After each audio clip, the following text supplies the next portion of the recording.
All right. I want to welcome everyone once again to Sports Fan Talk on GLX Sports. I am your humble host, Big G. And it's your boy, your player partner, Raider Mike. Raider lady in the building. Let's go. And you know who it is. Yes. Back at it again, the young architect. Yes. We have another full show for everybody. We want to thank you for joining us back once again. We got some interesting things to talk about. And we're going to lead it off with something that's quite interesting. We have a boxing match coming up on July 30th between Le'Veon Bell and Adrian Peterson. That's right. I said battle of the running backs. Architect, what do you think about it? I think it's funny. It's crazy because just not too long ago, Le'Veon Bell, he was one of the top running backs in the league, you know what I'm saying? But then, we all saw he took that money and went to New York when nobody should ever really go to New York and play football. But, ever since then, he's been on this dynamic, catastrophic fall from grace. You know what I'm saying? I think this is a nice little money grab for him. You know what I'm saying? I still think Adrian Peterson gonna whoop his ass, but we'll see. I did see Darren Williams get knock out Frank Gore, so anything is possible. You know what I'm saying? Well, I think it's funny. I think it's funny, man. Seeing all these celebrities do boxing matches now, it's like a trend now. So we're definitely gonna see more athletes doing this. Okay. Raider Mike, what do you think? Only the athletes' money is dwindling. I'm gonna tell you that right now. Adrian Peterson really checked out his. He ain't hardly got nothing left. He boxing for to get some money. And if you, I'm sure you know, Greg, that fool. They say that fool money is dwindling fast. So he got to put some cash in his pocket. I think it's funny. It's entertaining, but you guys are football players. You're not boxers. That's what boxers do. They get paid to knock mothers out. You know what I'm saying? Y'all get paid to getting footballs handed to your partner. So I mean, Adrian Peterson was just a freak of nature running back, but he ain't no freak of nature boxer. And I mean, it's funny that I'll take it. I'm gonna take Le'Veon Bell on that one. I'll put my money on him. Adrian Peterson. He might have beat the kids and broke some arms or something. That fool broke a couple arms, broke an arm or something. He ain't finna break somebody off in no ring. He might. I just think, if he do, it's because that fool need the most money. He need the money the most. So the one who need the money the most is gonna really come out and put on, and go out there and try to, knock somebody out. You know what I'm saying? But anyway, I don't know. I mean, it's good and it's entertainment. That's all it is, Greg. These are amateurs fighting, so don't expect to see a good fight. Oh, of course not. Of course I ain't expecting it. I don't even know if I'm gonna watch it. If I'm not in this anywhere where TV is watching it, I could care less about it. I feel you. I don't know. Raider Lady 19. What do you think? Yes, this is a classic case of athletes who don't know what to do with themselves once their careers are over. Okay, that is a transition, and that's a real transition. If you've ever played in a highly competitive level, it takes a minute to transition into civilian life once you trained all your life and used to the energy and adrenaline of the moment of competition, high level competition. And so, we've seen football players race horses and all kind of shit. Yeah. We've seen, it's like, and you're just trying to find that something. You need that to fill the void, and it takes a minute to find what it is, whether they go off into business or whatever the case may be, your second life. And so this is what this is. It's a classic case of that. That's it. That's all. They fresh off a plan. So they want to train and, work up a lather, but I mean, that's it, I don't know what the point is. I mean, I feel you. And the thing that, to me, when it comes to Le'Veon Bell especially, he is the prime example of someone who chose money over glory, and it did not work out. And by that, I mean this. 2017, that man made the Pro Bowl with the Steelers. He had, let me see, he had 1,200 rushing yards, 9 TDs, and he wanted that money.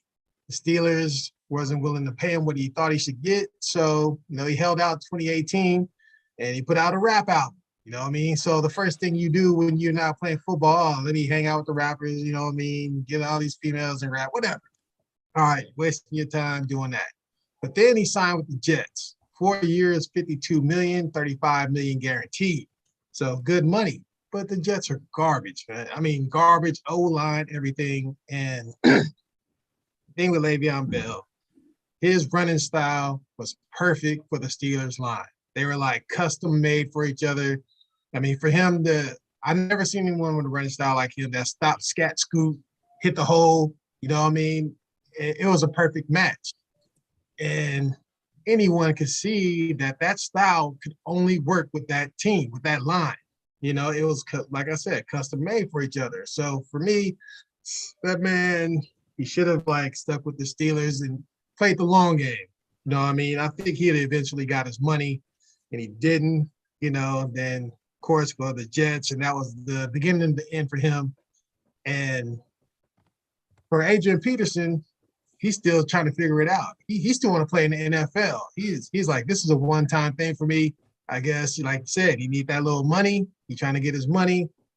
But whereas Le'Veon Bell's like, no, this is the beginning of my boxing career. I'm like, all right, we're going to see how that works for you, brother.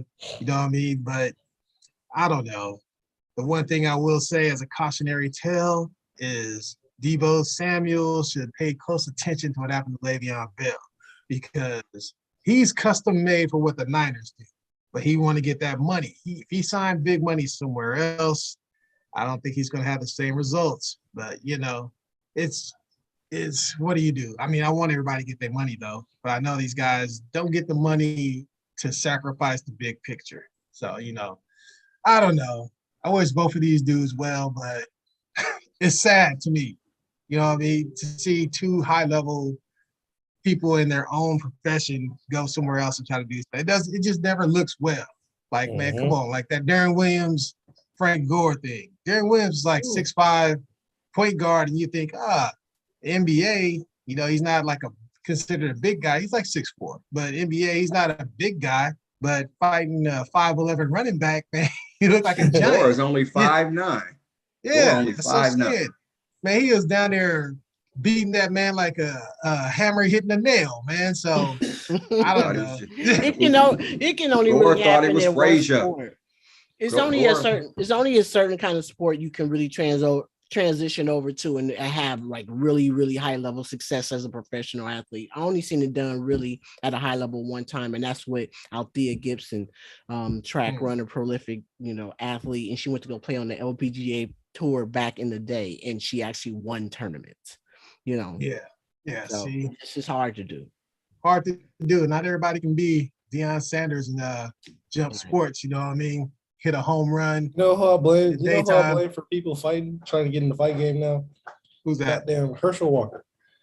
He did that MMA? Yeah. You know what I'm saying? Even before that, I forgot. There's been a few football players that box. I forgot. Yeah, Bob Sapp messed around and got his ribs tenderized. Yeah. Got kicked. That fool couldn't hardly. He won the fight, but that fool couldn't breathe. That one dude. That's why he won the fight, because he was bigger than that dude. Because that dude broke his rib. What's up next? TL challenged Donovan McNabb, but I don't think McNabb gonna take that. McNabb don't want no smoke, bro.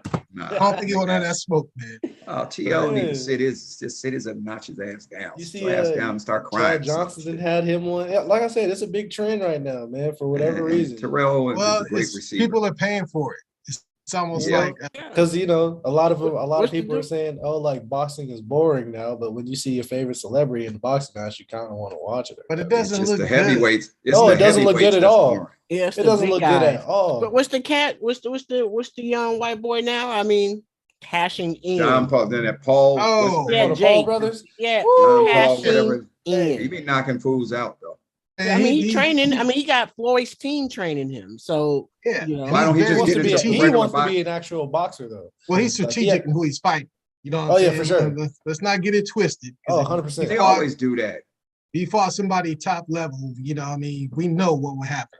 So, right, like when Floyd Mayweather fought. Yeah, Floyd pity-patty with him. Yeah. Right. Look, the only fight I want to see right now is Gervonta Davis gonna knock out Ryan Garcia. That's all I want to see. Yeah, that's coming up. Oh yeah, that's a good. Not if Ryan keeps running. He's running. That fool don't want none. He don't want no smoke. I know. Well, we're gonna keep it pushing, y'all. We're gonna stick in the NFL, but this time we're going to some actual football. About to talk the best, the top 10. No, we go top 5, right? Top 5 defensive tackles of all time. Shit, yeah. Or we'll just say the top defensive tackles of all time. The greatest ones. Yes. In our own opinion, you know, you can go greatest, top, whatever you want to call it. Great, I might. Well, you start us off there. Well, we could go. I'm gonna go with number 5, and I got to go old school, and I got to put him in there. You got to put Mean Joe Green in there.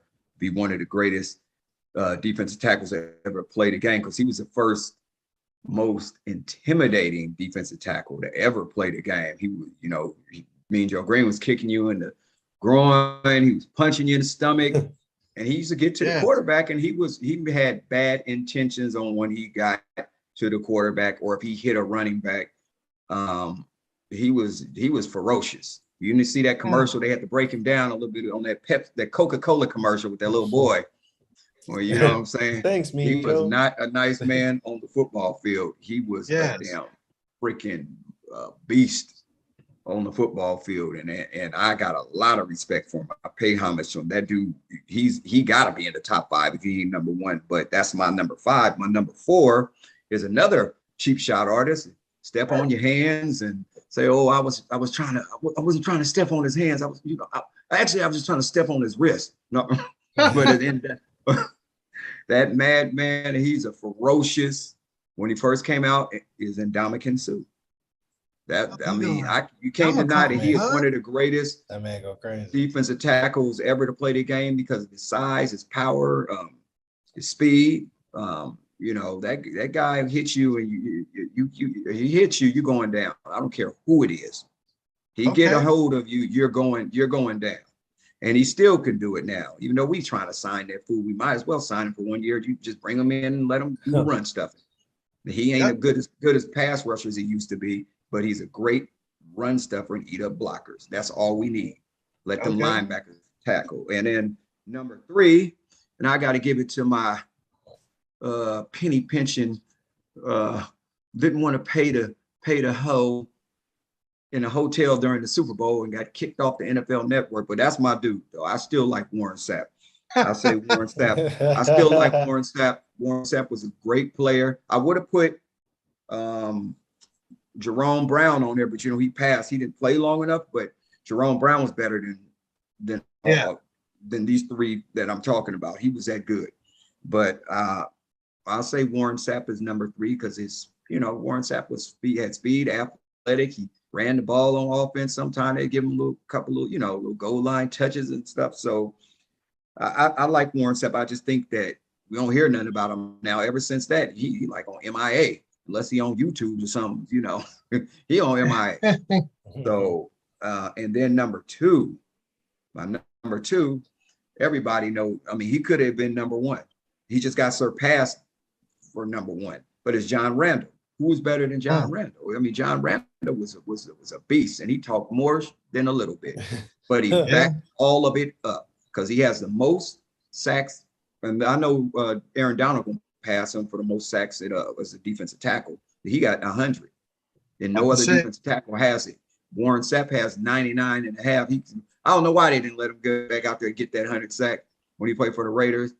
Well, he would have had it, but they called some penalty and took it from him. But and also with the number 1 guy, you know, he's sitting alone to me. I mean, there's other great defensive tackles, but Debo, the light-skinned Debo, Aaron Donald, to me, is quietly the best defensive tackle I ever seen. I just think he's the best defensive tackle, period, because of his size, power, his speed. I mean, violent hands. He only 6 feet. He might be my height. He might be 5'11". We don't know how tall. He might put a little blocks under that fool's shoes because he's not that tall, but he's wider than all outsides, and he's all man. You know what I'm saying? Nobody could deal with that. Nobody can deal with that one-on-one. So I that's my 5. I got Aaron Donald on the top. You know, like they say, put with the hundreds on the top and the 50s on the bottom. All right, I like that. Well, I'll go next, mix it up a little bit. You know what I mean? I like Mean Joe. I'll go with Mean Joe as like my number 5. You know, he was my arch nemesis back in the 70s, boy. Mean Joe used to be getting to Roger. You know, they had that front line, him, L.C. Greenwood, you know what I mean? Jack Ham, man, boy. Steelers had that steel curtain. Yeah. And Mean Joe, he was the leader. You know what I mean? He was the heartbeat of that defense, and that defense was tough, man. You know what I'm saying? They was holding, I saw in one playoff game, they held the Raiders to 29 yards rushing, man. You know what I'm saying? It's hard to run the ball on and hard to throw on because you're not going to have enough time to throw. So I'll go for Mean Joe, my number 5, and I'm with you with Sapp. He's my number 4. You know, he defensive player of the year, 7-time Pro Bowler, 4-time first team All-Pro, and was just a disruptor. You know what I mean? Even on that Raider team, the team wasn't all that good, but he still put up his numbers, you know? He put up 10 and a half sacks that year. I'm saying the dude, just a true football player, and not a lot of people know, coming out of high school, going to the University of Miami, he was recruited as a tight end. So when he got there, he weighed 220. They recruited him at 220 as tight end. And then once he got reported, that fool weighed 270, man. You know what I'm saying? That nigga ate everything. You know, so before he even took the field, they took him out and told him to run a 40. He didn't know why. You know what I mean? He went out there, they timed him, boom, 4.6. And then he came back like, oh, you know, what's up, coach? Why is I running? Whatever. And the coach told him, you just ran for your scholarship. And if you would have ran slower than a 4.6, you wasn't going to have a scholarship here. So, you know, eventually he ate his way to the D-line and became great. You know what I mean? Great athlete. That's why, you know, I used to call him the tippy-toe bandit. That dude was all big, but he had them twinkle toes, man. He could move fast. So he would be my number 4. And number 3 may be a surprise to some, but not really. I'm going with the Manster. I knew you was going to say that. I knew you was going to say Randy White. That's a homer call. Come on, man. Randy White, boy, you know, he was with my Cowboys in the 70s, boy. He was disrupting that offense, man. I knew you was going to say that. We won You the thought Super he was Bowl going to leave a Cowboy off the list? Oh, man, come Hell on, no. man. We played against the Broncos. He co-defensive player of the game with my man Harvey Martin. You know, I used to like Harvey too. You know, 9-time Pro Bowler. You know what I mean? 1-time Super Bowl champ. Let's see, first team All-Pro 7 times, and this man had 111 sacks. That's pretty damn good for a D tackle. But my number 2 is the number 1 D tackle of sacks all time. I'm with you with John Randall.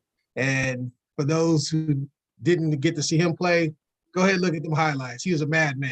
You know, he get that eye black on. Crazy. That just man was start crazy. talking crazy. You know, it seemed like that was part of this little philosophy, just make you think he was crazy while he was doing his thing. And I love that man's energy that he brought to the game. But it's just too bad he played for the Vikings all those years, man. Yeah, I know. Wasn't going to sniff no Super Bowl with them, you know. And then my number 1 is the man, the myth, Aaron Donald. I believe he plays 3 more years. I think he'll get John Randall's record for that 137.5. I think that may be because he's a Super Bowl champion, you know, defensive player of the year, about 3 times. Ran the fastest 40 time ever for a D tackle, 4.68. And he was like 7 times. He was like 260 or something like that. Yeah, man, crazy. Big dude, man. And I remember when the Rams did Hard Knocks, I forget, they had you know, when they play other teams, they do their little practices and whatever. I forget. It was a player for the other team that was picking on Aaron Donald, and his teammate told him, he's like, hey, man, you might want to leave him alone. He's like, that dude, he's different. He's not like one of us. And the dude kept playing. Next thing you know, Aaron Donald had that man on the ground teaching him a lesson. You know, just the man's strong, fast. I mean, he's otherworldly when it comes to his position. So he would be my number one. Oh, I'm rocking it out like that. Ready Lady 19. You can't what? What you got to say? I ain't got no problem with Randy White. He was good. I'm Come on, man. 111 sacks, man. He was doing something. No, he was good, man. You know, he was good. All right. But I knew he was in there. Of course. All right. Let me give you my top 5. I'm gonna be us? quick with it. Quick and all right. Quick and to the concise. I'm not going with any player who's currently playing. So Aaron Donald is out. Okay, because he's still currently playing.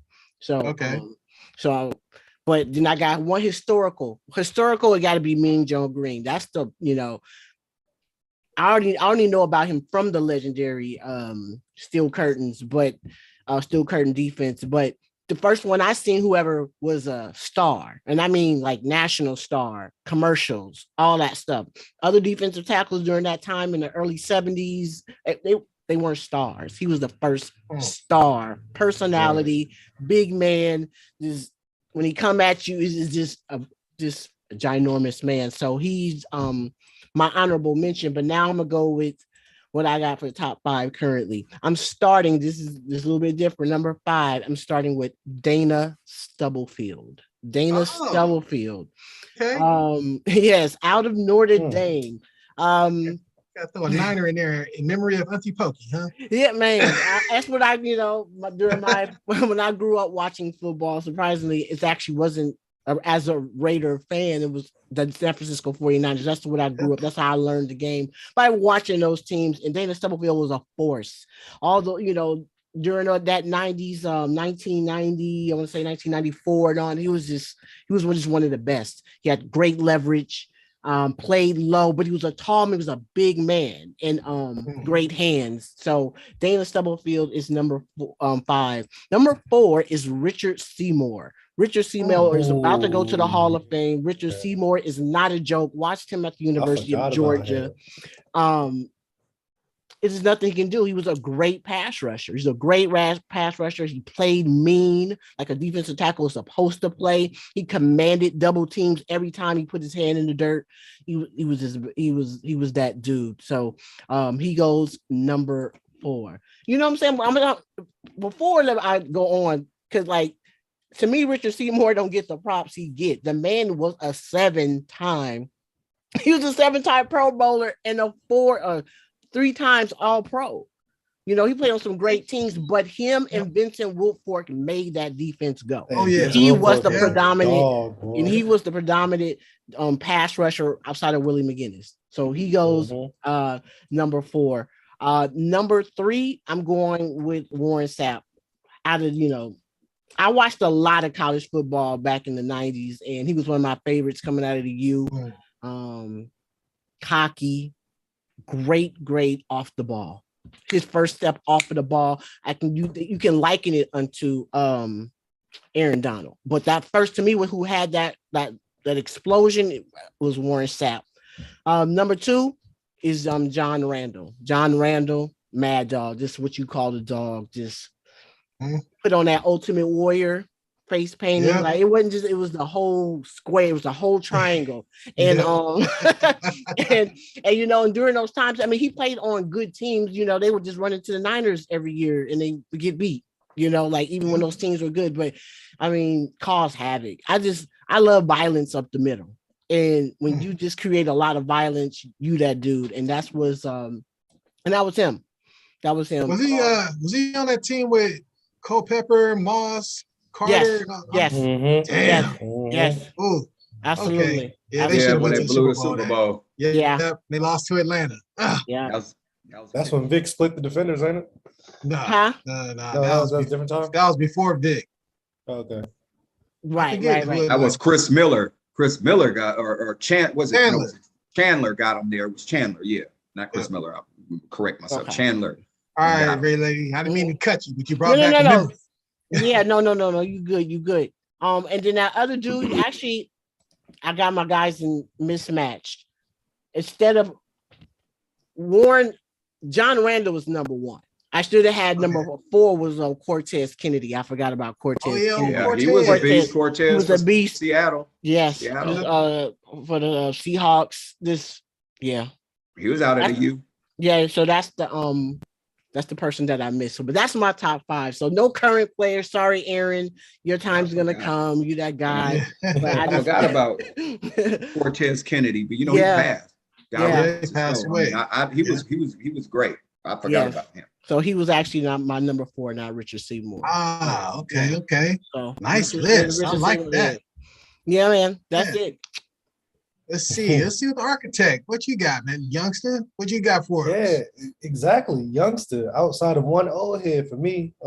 At number 5, I got Ndamukong Suh. Obviously a force to be reckoned with. Only reason why he's not higher than me is because he's only had 1 season with double-digit sacks. Number 4, I have Geno Atkins. Geno Atkins. Like Geno carried the Cincinnati Bengals defense before what they are now.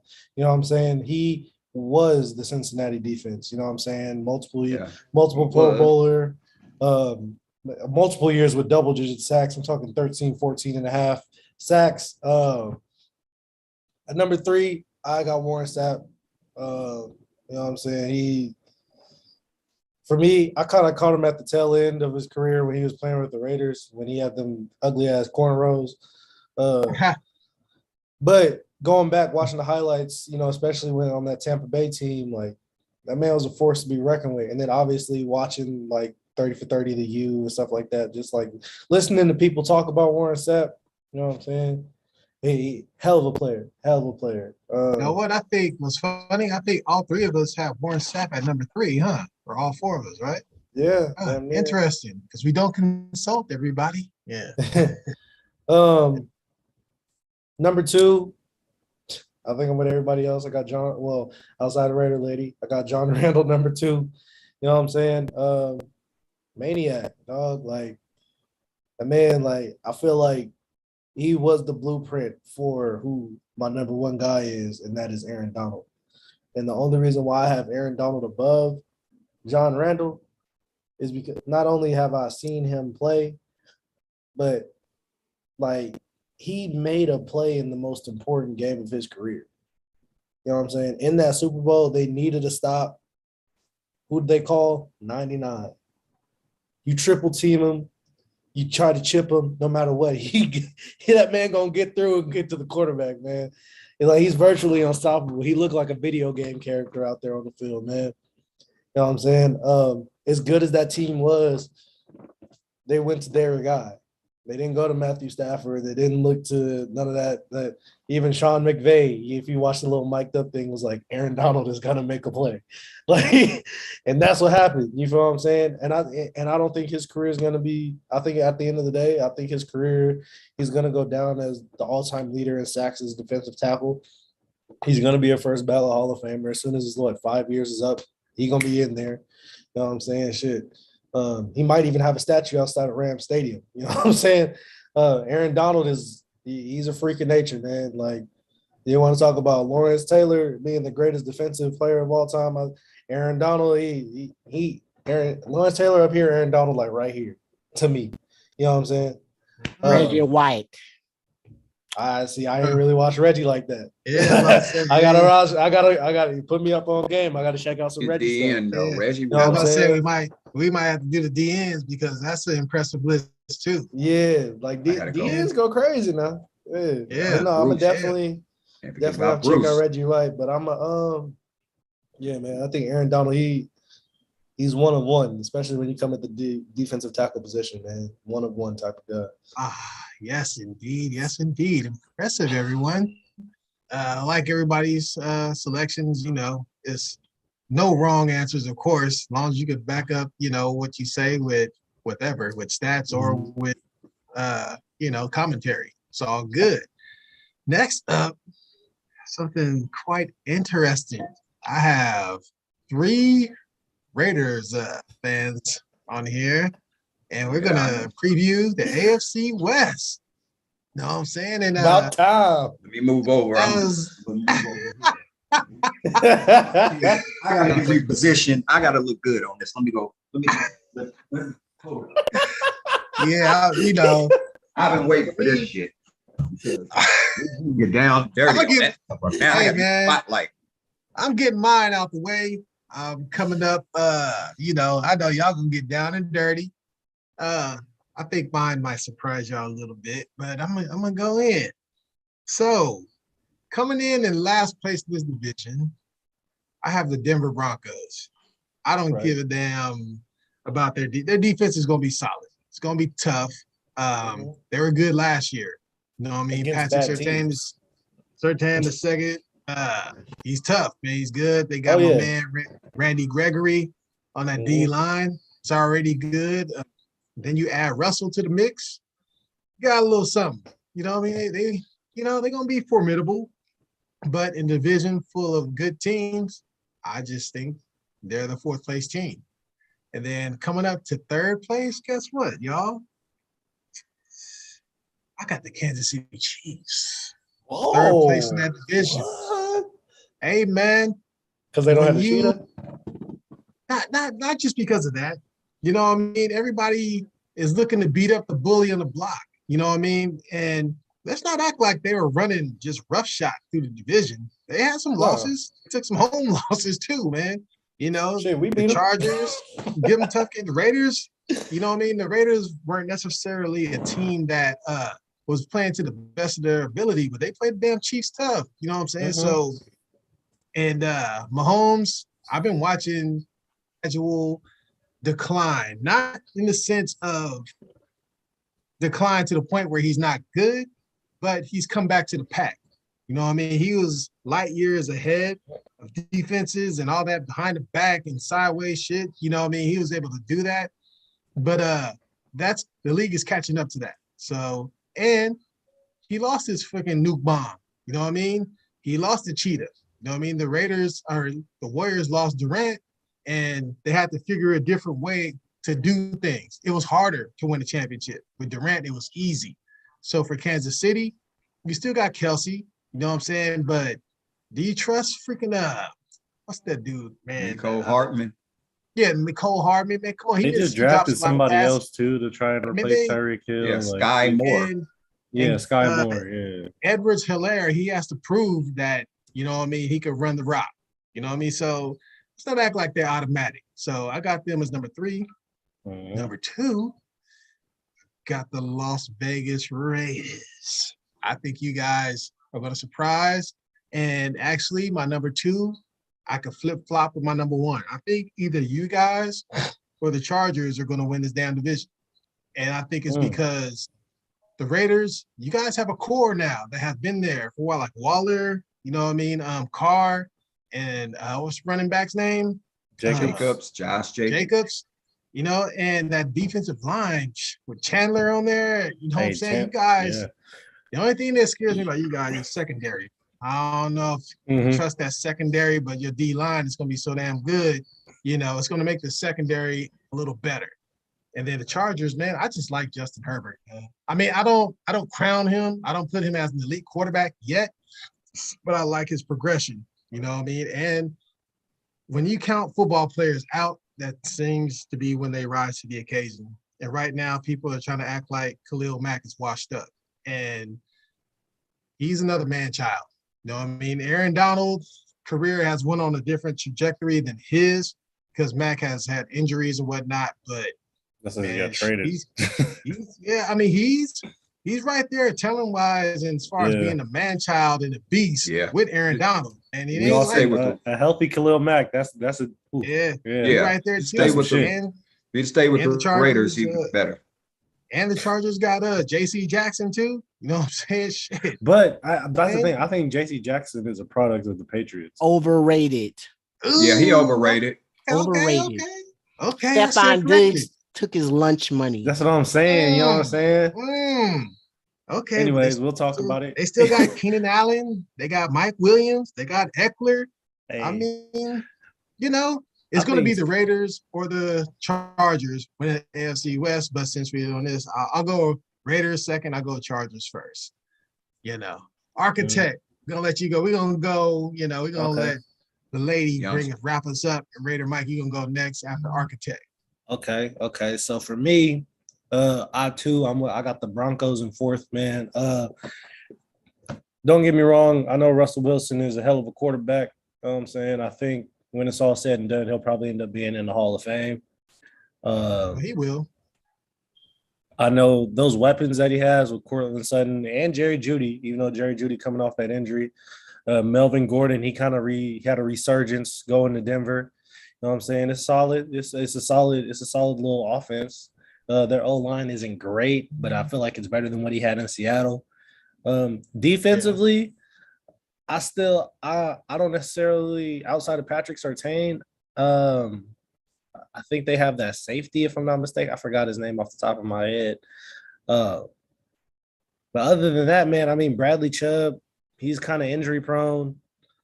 Not too worried about that. Randy Gregory, he's spotty.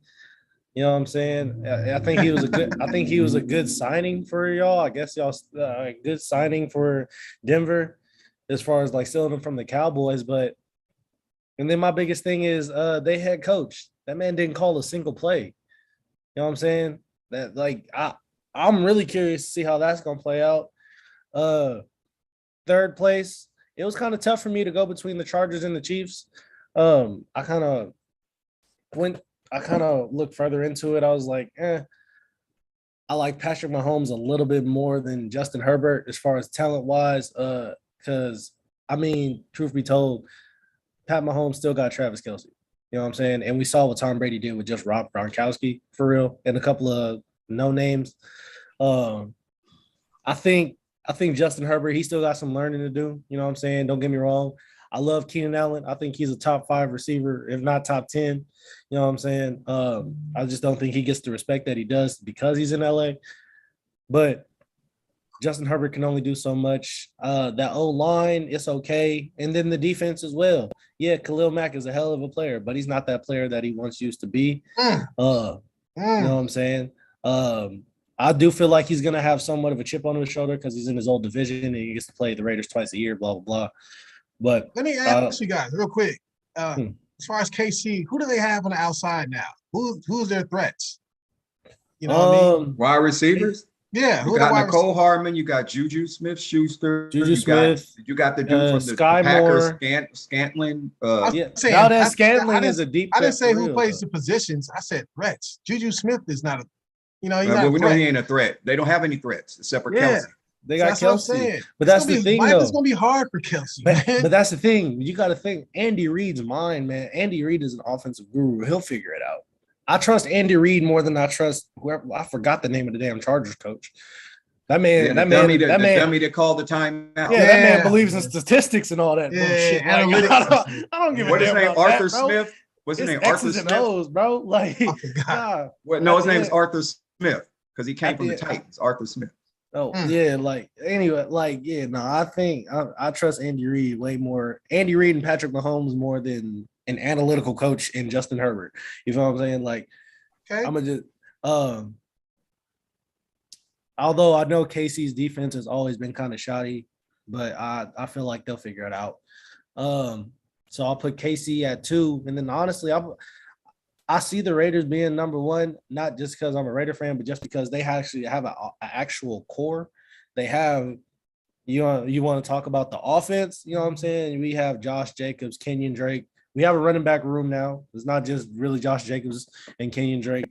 We got the tight ends. We got Darren Waller, Foster Moreau. Both can block, and I think Foster Moreau is a very underrated route runner when it comes to being a tight end. Receivers, yeah, we traded away Brian Edwards, but we still have that man, Devontae Adams. I was about to say, shit. We got fresh off a Pro Bowl. We got Hunter Renfrow. You know what I'm saying? I can't even list the rest of our receivers, to be honest. But Derek Carr, this is a year for him where he has weapons. You know what I'm saying? He has weapons. So all excuses are out the door. The O-line, that's kind of the weak point. But I feel like it'll be okay. Yeah, what's that boy? He just retired, Richie Incognito, but he really ain't play anyways. Shit, he didn't play for 2 years. Shoot. That's what I'm saying. Defensively, we actually have like vocal leaders and captains now. I still don't know what the hell we're gonna do with Jonathan Abram, but hey, we'll figure that out. We'll figure that out when the time comes.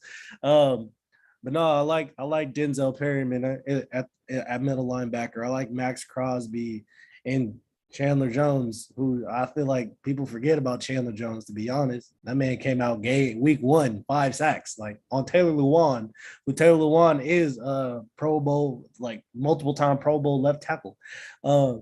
I think it'll be a better duo with him and Max versus Max and Yannick. And again, the secondary, man, that's the biggest question, but I think this will be the year they step up. Trayvon Mullen got another year under his belt. Trayvon Morig, who played damn near every single snap as a rookie, you know what I'm saying? I think he steps up and takes that big role.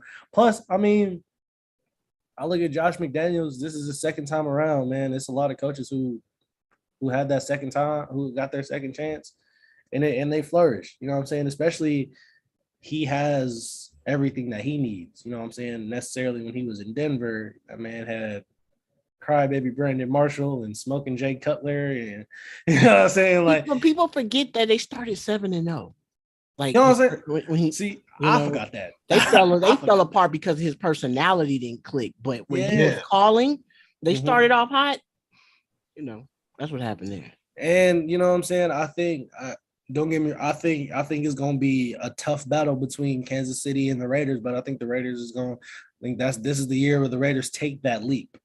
You know what I'm saying? Where they finally get back into where they're always memeing, talking about the autumn wind. I feel like this is gonna be the year where teams actually hear that shit when they come to Vegas.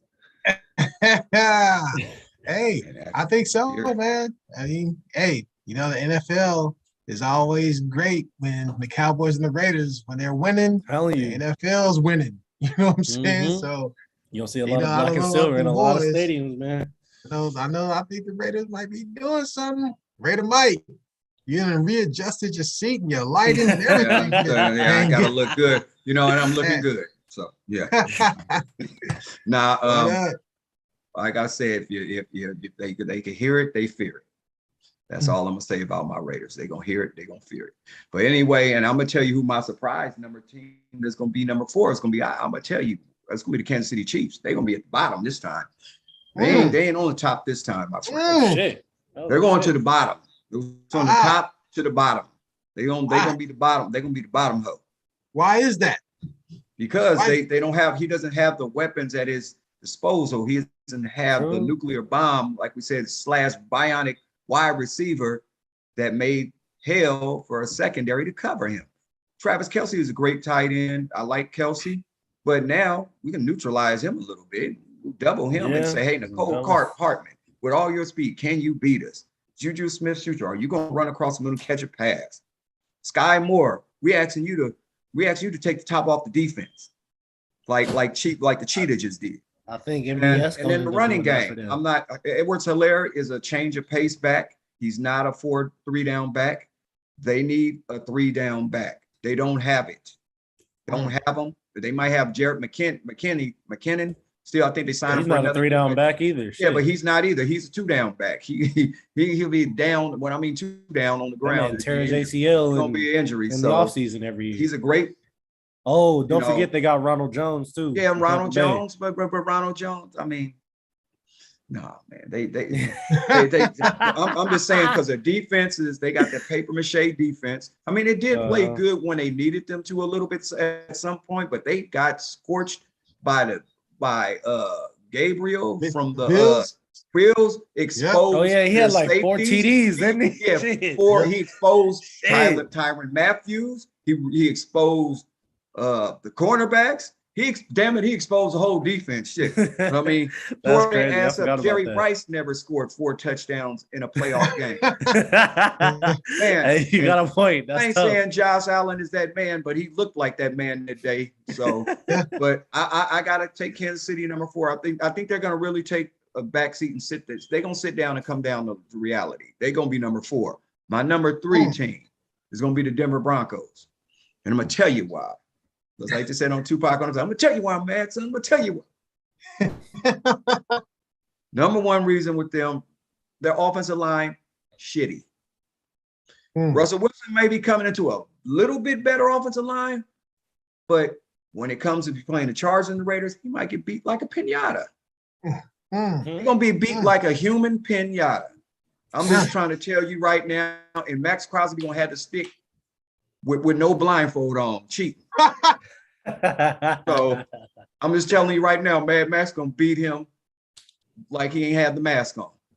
Daniel Jones coming around too. So I'm not so the Denver got good running backs. Don't get me wrong. I like both of those running backs. But Melvin Gordon ain't a all season back. He can't play the whole season. He always gets something hurt. Yeah. He always hurt. But the other dude that they got from North Carolina, Devontae, what is his name? Booker? Is it Booker? No. They got a rookie from North Carolina. What is his name? It's on the tip of my tongue. That dude is the real deal. That's their 3-down bell cow if they're smart. But I'm just trying to say they don't have they traded Noah Fant, the tight end. They don't have that. I forgot about that. They got Jerry Jeudy. They got Jerry Jeudy. He got to catch the ball. They got the Cortland Sutherland, and then they got the other receiver, but they ain't got no hit. They ain't got no hitters, man. They ain't got no heavy hitter receivers to me. They don't scare me. So they're going to be number 3. That's what else? Yeah, that's 4. No, number 3. Number 3. Number 2. And I'm going to say it's going to be you want to call them the LA Chargers. I still call them San Diego Chargers because no team want them and neither the Homes. Nowhere where they go, their own fans don't come to the game. When the Raiders play them, it's a damn Raider party. That's true. They fans don't come to the game. Come on, man. Justin Herbert, I like the quarterback. He's a good quarterback. But guess what? If you ain't winning, you can't be at the top of the heap to me. You can't stand on the mountain and step on that mountain and you ain't winning. You ain't got your team to the playoffs. Justin Herbert, get your team in the playoffs and then do something. Then I may be able to put him a little higher, but I'm not disrespecting him or nothing. He's a great young talent, but I just think that you know how they get the one that they just think that this is the one, and then they all turn around and say he's the 2.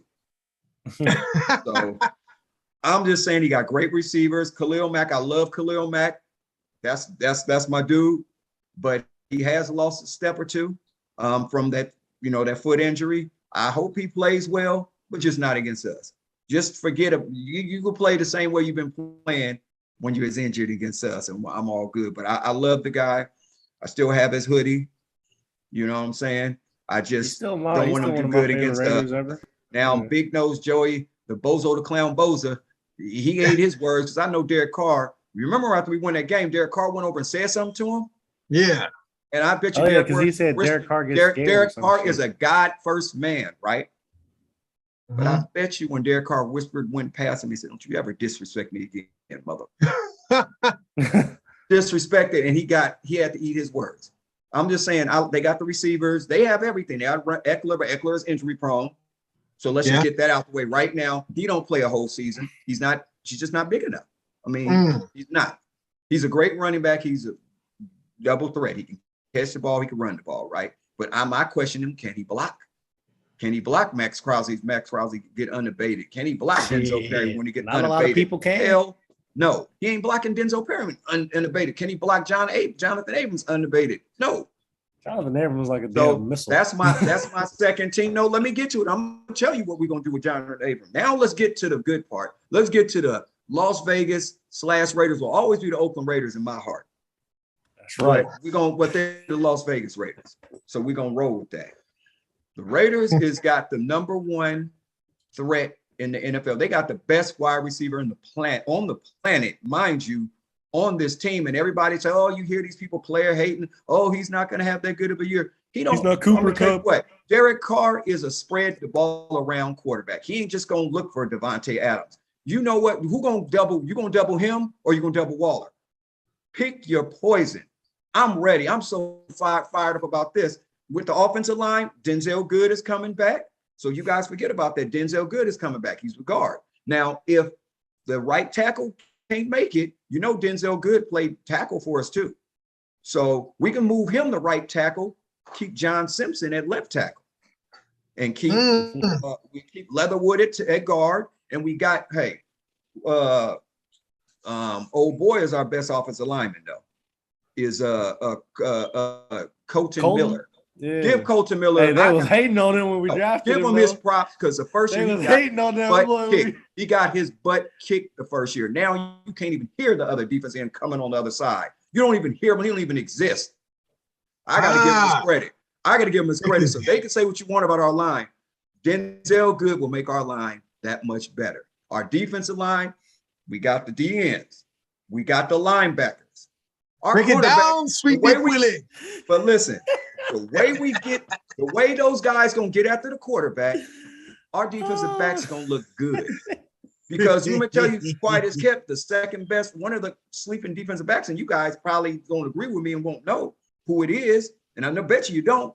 It's Amik Roberts if he can stay healthy. Because what he did, no, I'm just trying to tell you, what he did to Mike Williams in that Monday Night Football game, one-on-one, 13 or 15 yards against Amik Roberts. Come on, Amik Roberts only 5'8". Come on. He held Mike Williams down. Why. So I'm just saying, I don't care about all of this stuff everybody talking. Derek Carr, he ain't got no excuses. He's going to perform. Like I told you, 5,000 yards, 35 touchdowns. And he's going to tell the league to kiss his ass backwards for disrespecting him the way he's been disrespected. That's my quarterback. But anyway, I got the Las Vegas Raiders turning the NFL upside down the way it should be done. When the Raiders and the Cowboys exist, the NFL is much better. And we about to not just exist, we about to take the shit. Ooh, shit. All right. Take that division. That division is ours to lose. Okay. God dang. Raider Lady 19. It's going down. You know what I'm saying? Let's get the fan to blow the smoke off that mic. Man, good takes. Love the takes. Love the takes. I'm keeping the order as it was this past season, but I'm gonna break it down. Why I have it the same. Starting with the Broncos. Okay. They don't put no fear in nobody. I love Russ. Literally, when I found out he was available, I was willing to make the swap for Derek Carr for Russ. That's how much I love Russell Wilson. But that team that he's going to, like you said, to me, it's one game better than Seattle. It's one game better. When it comes to their offense, who is Cortland Sutherland? What has Cortland done? What has he done? Nothing. He's not done anything. I mean, he make a play here. Ain't nobody stressing you. Ain't nobody stressing you. They're not game planning for Cortland. Ooh, okay, they're not. They're just not. Jerry Jeudy, a lot of potential. Just like his partner, his running mate was Henry. A lot of potential. Like I said, he got a little bit of a drop. He gonna be decent, because he knows how to run routes. So he's gonna get open, and that's gonna be probably his number one target. That's cool. But your running game, Javonte Williams, he all right, man. Yeah, but again, I don't think they put any fear in anyone. This is what I'm saying. This is what I'm saying. Like, they're gonna be a solid football team. I don't know what Paul Hockett's gonna do. What is Paul Hackett's track record? What is his track record outside of last year in Green Bay? Yeah. Not good. You know what I'm He saying? didn't even do shit in Green Bay. They like to talk about Josh McDaniels like, oh, who is Paul Hackett? He ain't no, he's an NFL retread. That's who he is. That's my point. And on defense, one of the most overrated defenses, period. They talked him up so much. Like, talk about it. The Raiders played him. The only people that stop the Raiders is themselves when they play Denver. All right, and they've been they've won the series the last several weeks. Their defense is not all that. Even when they had Von Miller, I can't speak. You know what I'm saying? They smacked us. They defense smacked us. Y'all I don't know about the Dallas. Y'all fluky. Y'all got Mike McCarthy, bro. Y'all be up and down. We beat Denver twice this year, mind you. We beat them both times. Right. I mean, so what I'm saying, even when they had Vaughn, like they were formidable, but to me, they weren't like a dominant defense. I don't see the dominance. I don't know what people talk about when they talk about their defense. Patrick Surtain, yeah, he's good. But who else? Who's the safety? Who's the other guy on the other side? Who's your line? Nobody's afraid of you. Bronco Nation, or Ride Cal, whatever the hell they call themselves. Ain't nobody stressing you. Ain't nobody stressing you. All right. Number 3, I got San Diego. You talk about a darling. You talk about a league darling that they just want to coddle and hold and kiss like a brand new baby. It's them. It's San Diego. You know what I'm saying? You have not dominated. You haven't dominated anything since LT, Tonio Gates, and Phillip Rivers. And that was y'all hate too. Okay, and even they underperform. So it's just I don't know what it is that they love them though. They're kind of just like this darling. And I mean, Herbert is very good. He's good. You know how to pinpoint. I watched him play up here in Oregon, but you can get to him. You can get to him. You can confuse him. He'll give you opportunities to take the ball. He'll give you a couple in the game, and if you can get those, you are always going to be able to. You can snatch a victory from them. And this is, you know what I'm saying? That's a mental note for me. I never thought of that. Yeah, okay. I mean, especially defenses that on a pre-read snap, you move. He'll make a mistake. He'll make a mistake. Okay. So, and then when it comes to their defense, I mean, yeah, they got Joey Bosa in them. Derwin James. But here Derwin James is a beast. Yes, and he stay healthy. Yeah. But here's the thing with that defense. He can't stay healthy though. Shit. They still don't stop nobody. They don't. You know what I'm saying? You added one person. You added one prominent person in Khalil Mack. They are always in a shootout. Right. They still don't. Like Cal, boy. Right. And I'm saying with this JC Johnson dude, look. He is a product of that defense over there. Because Belichick let you walk. He don't let top-notch corners walk. He don't. He don't. Hey, what about Lawyer Malloy? Didn't he let him walk? I mean, but that was after years. Lawyer Malloy wasn't a cornerback. He was a safety. He's a safety. But years of service. Stephon Gilmore, years of service, 10 plus years before he let him walk. Darrell Reeves, he would pay over and over and over again. You know what I'm saying? So they don't let just people walk. They let him walk. They didn't even entertain JC Jackson is young. He only like 25. And they let him walk. They didn't even entertain him. They didn't even entertain him. This guy, go get your money. It ain't gonna be here. Okay. So that says a lot to me. And so another mental note. Right. So when it comes to who was the actual closer on that defense in the defensive backfield, he happens to play for the Raiders. His name is Harmon. Plays for the Raiders. Oh, Duran. Yeah, he stopped. He would make a ton of plays to end games for the Patriots. So I'm saying, yeah, they're nice, but they gonna do what they do. Right, they're gonna be competitive, a whole bunch of points, and you're gonna have opportunities to make plays, and they're gonna lose heartbreakers. I see this. I see it as the same. Raiders are gonna come in second, but what I'm saying is, them and KC is gonna have a better record because they're gonna win one or two more outside of the division game. But Raiders and KC are gonna have the same divisional record. You know what I'm saying? They are. They're both gonna go 4 and we're both gonna go 4-2 within the division. Okay, all right. So. But when it comes to the Raiders, and they just happen to play in Vegas. They are the Raiders. They are the Raiders. That's a team with a definite, you know what I'm saying? What is D called? Okay. A definitive article, the Raiders. Okay. So with them, they should take that from Ohio State. Right. They're actually trying to copyright the. Right, they are. I saw that. Yeah, that's crazy. So, but when it comes to the Raiders, this is what they've done.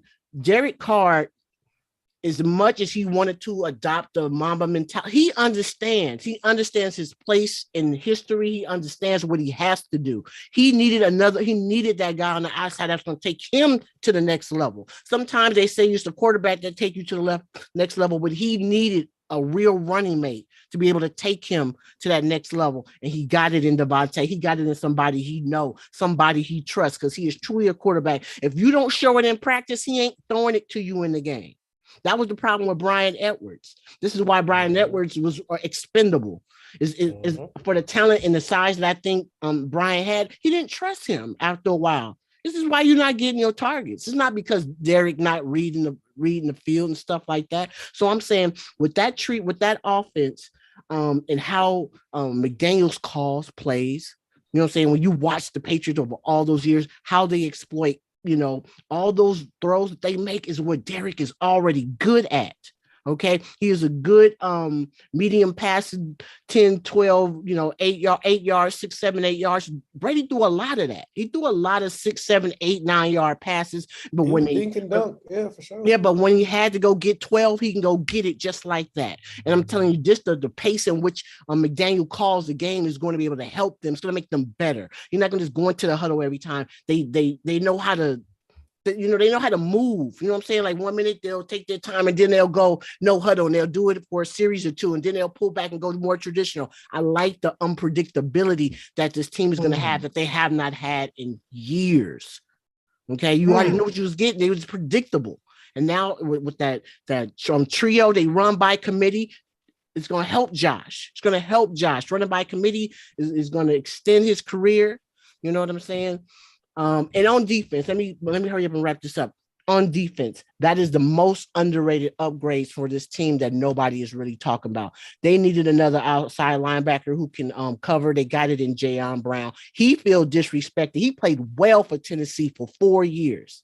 Okay, he got nicked up. They made him expendable. He got a lot. He has a chip on his shoulder. Also, like outside of Chandler, you still got Malcolm Kuntz. How are you going to use him? I mean, they can do so many things with him. Divine Diablo, how are you going to use him? You know what I'm saying? Is he going to play strong? Is he going to be a mix between a linebacker stuff, come off the edge? When it comes to their fronts, man, they're going to be a big 3-4. You're going to have Max sometimes standing up, sometimes his hand in the dirt, and outside of that, they got for the first time in the way that Patrick Graham, he's coming from that Patriot way, they just give you different looks. And that's what this defense has not had. You just knew what was coming. When it was even with last year with Gus, he run that cover 3, you already know what they're going to do. This man blitzes 30% of the time. When is the last time the Raiders were aggressive on defense? I just think they have Reagan Upshaw and look how long ago that was. Yeah, right? That was in the 2001, 2000. I mean, aggressive. He 30% of the time. That you blitz, that means you're making shit happen. You're not waiting for anything to happen, right? And they defensive backs are going to be better than you think because if you look at them and how they play press man, they are all inside of the top 18 when they rate out. You know what I'm saying? So I'm saying they can play that. With that 30% blitz, that means you're going to have a lot of man coverage. That's what Trayvon does. That's what Rocky Ya-Sin does. That's what Anthony Everett does. Okay, and they got that, and so and KC is going to be KC, and I think because they have a really good coach and Andy Reid, they're always going to be competitive. They're just a perennial team, but a new dynasty will be born this year, and it's going to be the Raiders. They will be a new dynasty. Okay, yeah. I like it. Let's go Raider Nation. Damn it. You know what I mean? That brought the Raiders in your live. Oh man, they get the hitting tomorrow. The rookies come in tomorrow. Yeah, it's I'm excited. Man, when we do I'm gonna have to do the NFC East next week. Yeah. So I can feel like y'all. Hey, we can do that. We can do that. Even though our division is, it ain't quite top elite level like the NFC West, but 53 days. Philly, only that Philly boy, them Philly boys, and put a little more cheese on these cheese steaks. We'll save that for you. We'll get to that next week. We'll get to that next week. You know what I'm saying? No, I'm saying, man, I love it. But we're going to slow it down to damn near a crawl. We got an all-star game coming up in a couple of days for the MLB. Tomorrow, I think we got Home Run Derby. So my topic I was, want to throw out there was, is baseball worth watching? I'm very broad, very subjective. You know what I'm saying? No analytics, not too many stats, although I got a couple. But, and since this was like a topic that I brought up or whatever, I'll start it off. Is baseball worth watching? Now, I'll catch a game from time to time. You know what I mean? I'm not really a baseball watcher anymore like that. I don't search it out because the A's are garbage. I don't even know who the hell's on the team. I know a couple players, but I don't really trip off watching them like that. And then even, it's so crazy because back in the day when we were younger, it's almost a sin to watch Giants games, being an A's fan, being in the East Bay. But now I'll catch myself. I want to see good baseball. So I'll, watch a Giants game. If I see Logan Webb is supposed to pitch, Logan Webb, he could throw that, he could throw that thing. So I'll watch him from time to time. I've yet to catch a whole game except the day before Father's Day. I went to watch the A's game with Zoe and wifey or whatever. But besides that, I really don't catch it. But now I'm like, back to is baseball worth watching? Now, if they can't get more fanfare with the New York Yankees in first place, the New York Mets in first place, the LA Dodgers in first place, you got the biggest markets out there. These teams are smashing. You know what I mean? Then you got Aaron Judge. You got Atlanta up there. You know what I mean? Atlanta's there. And it didn't even go to, I think, the fourth biggest market. Maybe it's Dallas, maybe, but you throw Houston in there. Houston Astros, they're first place too. Then you got Aaron Judge at the halfway mark with 33 HRs, on pace to hit 66. You know what I'm saying? Shit. Then you got Giancarlo, who can't really stay healthy. You know what I'm saying? He got 24 HRs. And then you mix in a Kyle Schwarber with 29. And, let me ask you, who does Austin Riley play for? Who? Austin Riley. No idea who that is. Exactly. And I didn't know either. I just studied for this. I just was like, who the hell is he? Oh, Austin Riley. He plays for the Braves. He has 27 HRs going into the break. You know what I'm saying? So clearly, and the show is called Sports Fan Talk. So we are people who watch sports, you know what I mean? More than the average person. And for us to not be able to recognize this dude tells me baseball has hella work to do. And, you got Ordon, whatever his name is spelled, Yordan, Alvarez. He has 26 HRs pitched to the Astros. And I'm just like, man, I don't get it. I love baseball, but the sport can't grab me. You know what I mean? I just know I love Tim Anderson. You know what I mean? Even before this year, baseball is starting to market him more. You know what I mean? He's the most marketed, let's just say, African-American, you know what I'm saying, in the game right now. He's on commercials doing his thing. And it's crazy. They damn near forgot about Mookie Betts. You don't see him anywhere. He's in LA.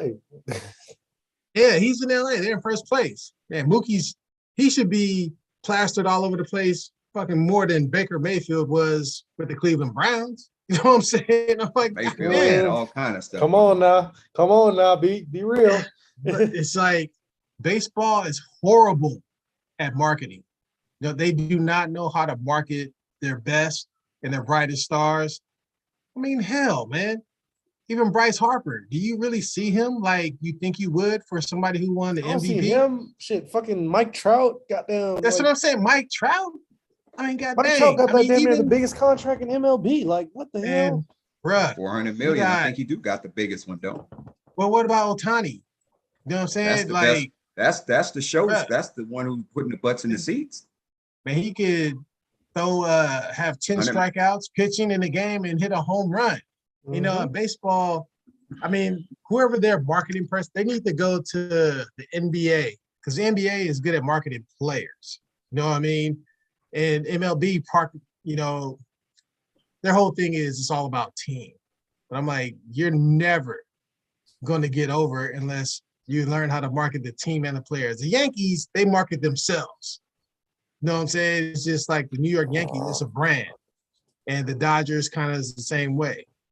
But I just feel like if baseball doesn't figure it out, like right about now, it's just going to keep on losing fanfare because I don't see. It really is. I don't see them being able to market the sport because they don't know how to market the players because it's anti-baseball to market players. even though as fans, we want to follow the players and the team. So in the end, you ask me, or I ask you guys, is baseball worth watching anymore? I would have to say a resounding no, because they just don't get it. You know, me as a person who loves that sport, it doesn't capture me. You know what I mean? Like I said, I'll watch a game here and there. You know what I mean? Even if I see the Yankees are playing, I'll be like, oh, Aaron Judge's on that team. Huh? They should win. They should be all right. You know what I mean? But I won't watch it. So we'll see. You know what I mean? They need to figure that out. But Raider Lady, what do you think? Resounding no. It's not worth watching at all. Yeah. At all. And I'm the same as you. I grew up playing baseball, softball, whatever you want to call it. When I truly love. I mean, that's where I got my scholarship in. Even though I finished with the basketball, but I got my scholarship in softball. You know what I'm saying? So baseball was important to me. I was an absolute love playing every day. I got my start. I mean, I remember when I was young playing strikeout in Alameda. We used to go in there and play and hit shit over to the train tracks. Yep. And I love baseball. I'm a shortstop, and baseball purposely, like you said, does not market. And I don't know, for whatever reason they want to keep that old way of doing things. They don't want to come to to today's what it is today and what it means to market today. They started that in the 90s because they saw where it was going. Ken Griffey, Barry Bonds, Bobby Bo. They knew it, and so they squashed it purposely. Just not act like this is what they did on purpose, because they didn't want all these individual stars in their baseball. This is Americana. Not to cut you off, but it's ironic you said that. They squashed it then, but they also squashed the African-American baseball players then too. Yes, they did. You know what I'm saying? They did. Simultaneously. They did. And baseball is not watchable anymore. I mean, I used to watch it. I mean, I would live at the Coliseum, going to games, and you know what I'm saying? It's not watchable. There's no strategy anymore. The strategy is trash. No double runs, the strategy is gone. The athlete is gone. You don't have you have an athlete sprinkled here and there. It's just not enjoyable. It's just no Billy Ball. Exactly. No Billy Ball. I mean, even Tony La Russa played an exciting brand of baseball. He understood who he had on his team, and when you just play to your player's strengths, and it's not there anymore because that dynamic type of athlete is far and in between. Mike Trout and all those guys, they nice, but I was just saying, but no, it's not worth watching. Put in short, no, love it. Raider Mike, I know you got something on this, man. Well, I used to love baseball. I used to, I think the Raider 90s. Raider Mike had that curveball that he used to break 2 times. The best curveball that broke 2 times and freaked all kind of batters. That was my favorite sport when I was coming up. I loved it. I didn't fall in love with baseball until my 12-year-old year, because you all know the politics in Alameda and how they did me. Oh, you come up to this is, but it's similar to what's going on. Well, look, black player. I was a black kid. To that. But guess what? If it wasn't for Greg for pulling Jim's coattail and tell him, hey, there's a baseball player, Michael Rice, that's playing for Ben Kaiser Electric, what they put me on. So you need to go and get him, since John Candelori don't want to play no more, right? Okay. So you remember the whole thing about when I came up, and I'm gonna say it, and I'm gonna get to about what you talk about. Matt Mullen said, "Oh, he came from the minors," talking all that shit, right? Who was I don't care. Me and Jared, we was talking about that. Who was the best player on that team though that year? Joey DeFranco may have hit the home runs. I had a 527 batting average. I remember you told me this. I remember you telling me, said, damn, Mike, you're the best player on this team. And I never, but you know what, Greg? I never even thought about it. I was just playing baseball because Jim, God rest his soul. That's what I'm saying, falling in love with the sport. He made me fall in love with baseball, Jim Bustos did, because I felt like I could hit anything. What he told me, so you keep hitting like that, I'm gonna give you the bat. But now let's get to why I said, no, it's not watchable. Hold on, let me cut you before you go there. But the thing was, just, reminiscing, Mike was also the best pitcher on that team. Oh, I forgot about that. See, now you see how I forgot about that? And what did I get, Greg? Didn't I get blackballed? I got blackballed them first couple of years. Yep. And that hurt. That really hurt. That really hurt me. I cried when that 12-year year when they told me I was on Ben Kaiser. Nigga, I cried because I was like, I'm on the minors 2 years in a row because of y'all stereotyping my brother. Y'all don't even know what my brother was going through. My mom got, when my mom got killed, he saw her die. Okay, I never knew that until now. So I got stereotyped because of that. And that's why, Greg, why I didn't get there. So yeah, you're right. But I'm gonna tell you why Major League Baseball is not worth watching.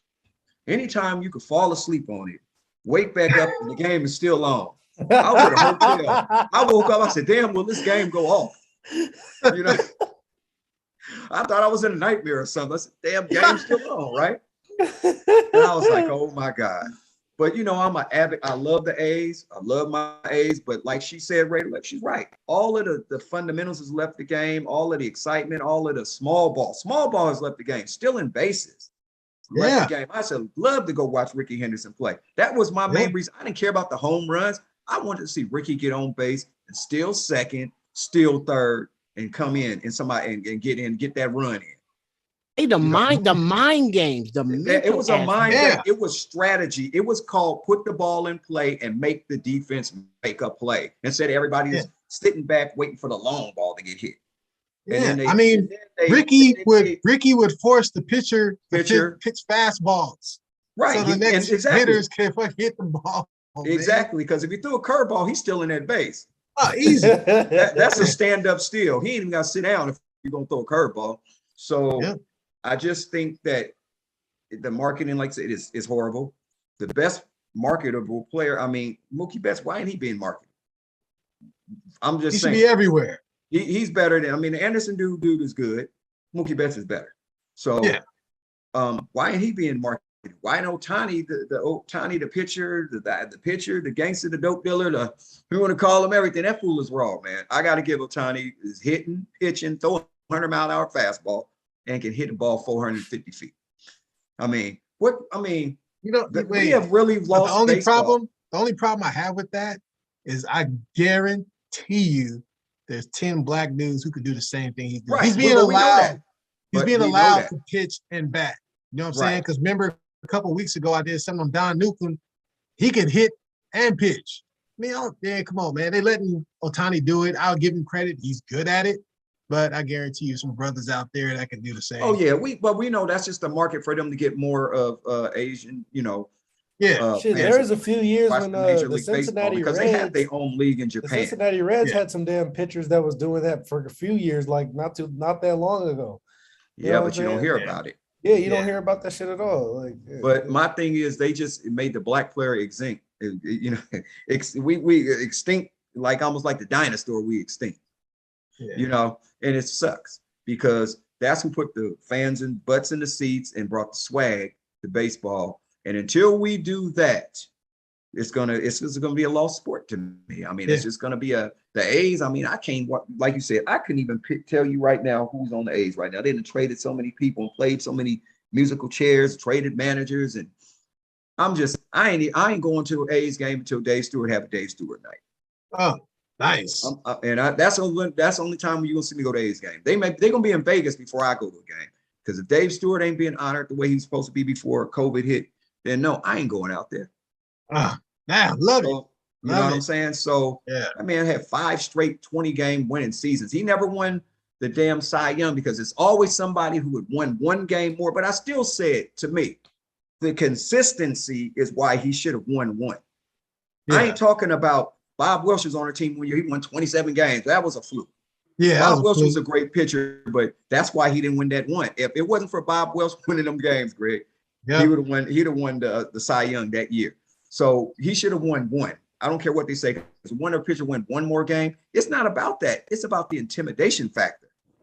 You know what I'm saying? What happened to that? They used to call that fool smoke, and he still threw the ball hard. And he threw hard. He had velocity. He could paint the corners.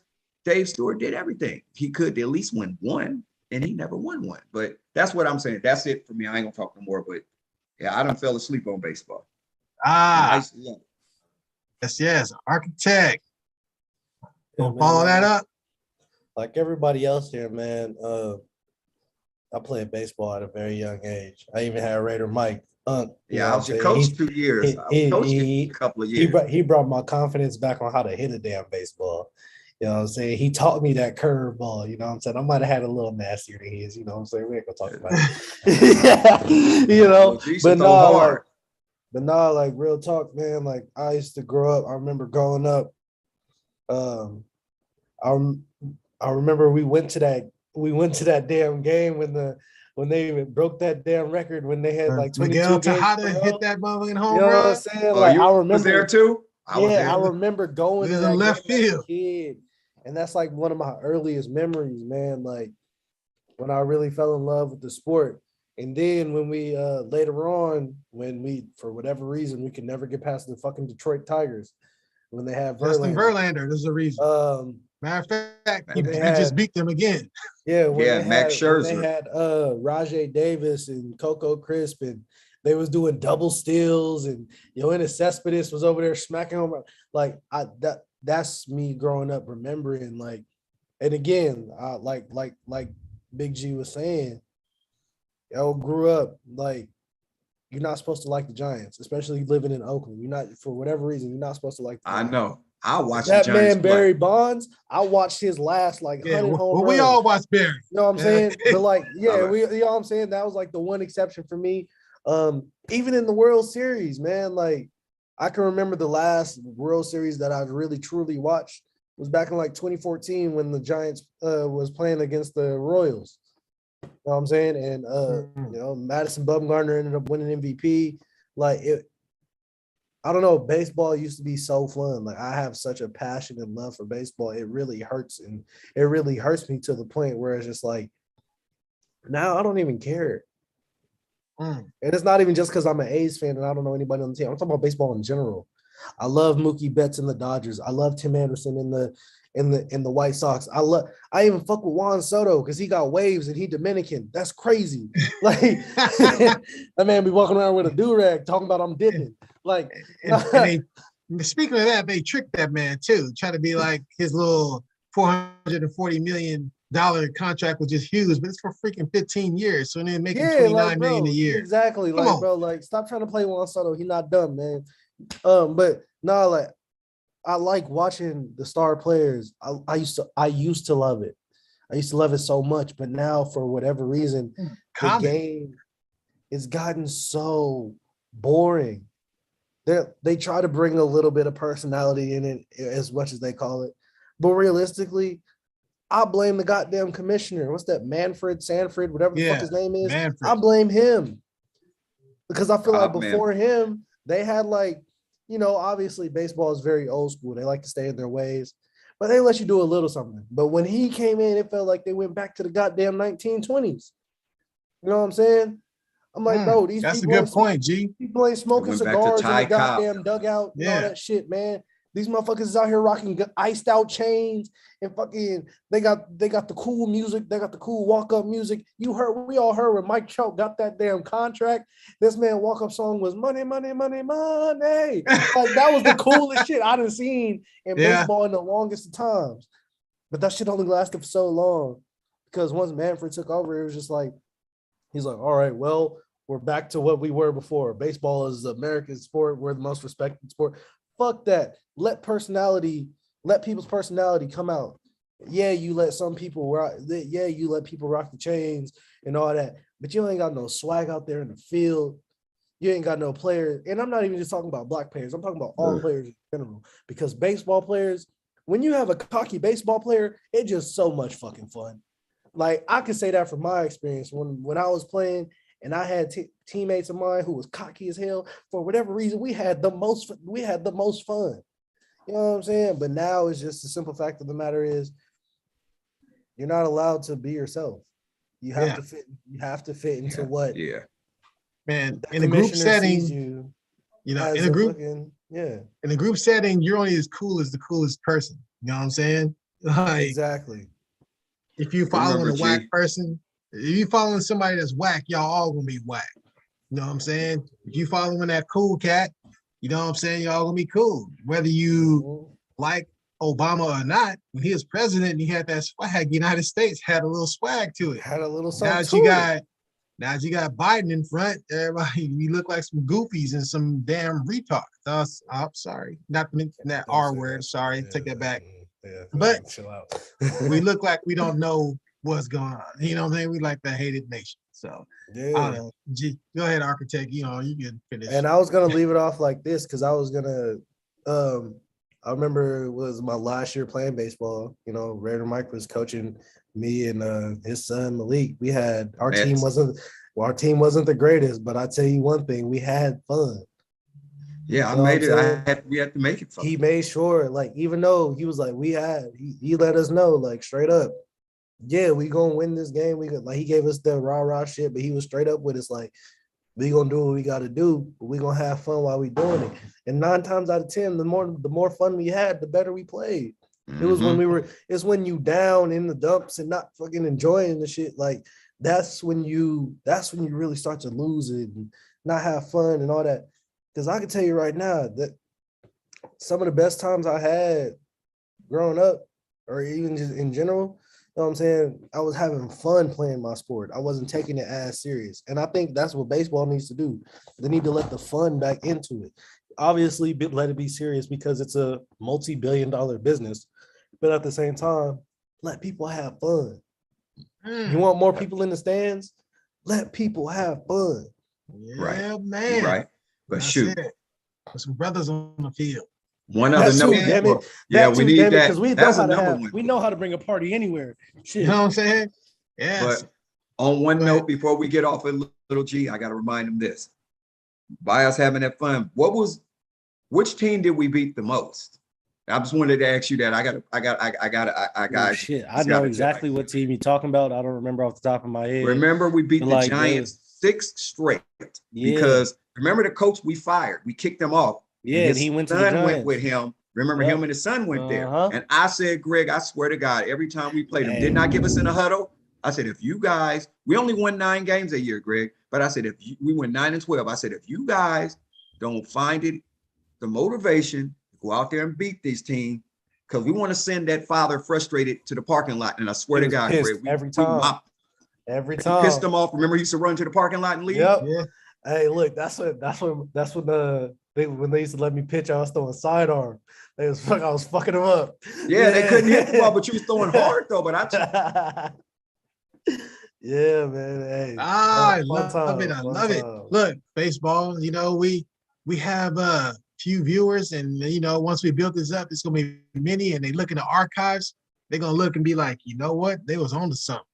You know what I'm saying? That's telling you, y'all. We gonna bring baseball back. Watch. They gonna pinpoint. They gonna look at this, and you know, it's gonna be pinpointed. Yeah, they lucky my little sister can't get to the league, boy. Yes, she had that thing cracking. She got to go back and get her on that training field, Gregory. Hey, they lucky young Mar didn't take baseball serious, boy. Yes. I love it. You gonna start to wrap it up, you know what I mean? It's getting nice fun, but we're gonna do this 3 minutes of funk. You know what I mean? Radio 18. You've been silent for a minute. You know what I mean? Let's get your 3 minutes. You know what I mean? Give us some. All right. My 3 minutes is on Lamar Jackson, and I'm gonna bring it like this. And for some reason, it's like you're not allowed to break down his game for some reason, like really like a real finite game about him. And I don't know why that is, but I am. I'm going to talk about his deficiencies. Ooh. Okay. If you want to talk about why they are hesitant and how long it's going to take to get this contract out, because this is what it is. We don't know if you're going to continue to develop Lamar. Okay. And you know what I'm saying? Like, for real, it was a time where you can say anything about a quarterback. You can say he was dumb. You can say this, but you just like some things you can't even touch. You know what I'm saying? And I'm saying criticize everybody. And I like to see brothers get criticized because guess what? That will light the fire. A real athlete does not mind the criticism because it lights the fire. You create doubters, you go show doubters wrong. And I'm doubting you right now by saying you haven't evolved. Your game hasn't grown, Lamar. It hasn't grown. Oh, my bad. Well, I just went dark. Hold on. It's all good. Oh, they mad because I'm talking about Lamar. They said, see, That's what you get. That's what you get. You talking crap about Lamar. Like, but no, real quick. So it's like when you look at it, he's an inline thrower. He is an inline inside a hash mark thrower. And for every quarterback to be able to go to the next level, you have to be able to make plays on the outside. I do not consistently see it. He does not throw people open enough on the outside. Okay, you wonder why Hollywood Brown wanted to move? It's because of the system. And if you want to talk about the system, but why is the system the way it is? Because it is tailor-made for the quarterback. Okay, it's made to play to his strengths. And his strength is throwing inside of the numbers, of the hashes, I should say. Yeah. Okay. All right. I don't see the comebacks, the 15-yard, 13-yard comebacks for wideouts. I don't see that route. I don't see the back though. I don't see the back shoulder fade coming from you and your wideouts. I just didn't see it. And that why? Because you haven't developed to have enough security in making those throws. He has to have wide receivers open to throw them the ball. No, you have to throw them open sometime, my man. That comes with trust. That comes with a high level of confidence and your ability to throw to the outside. He holds on to the ball a little bit too much, and this is why he has the propensity to run. I want to see him 1, 2, 3 out, ball out to the outside. I have not yet to see it. So yes, I love Lamar game, all that, but I've seen this story. I've seen this player. His name was Michael Vick. Seen it. Seen that.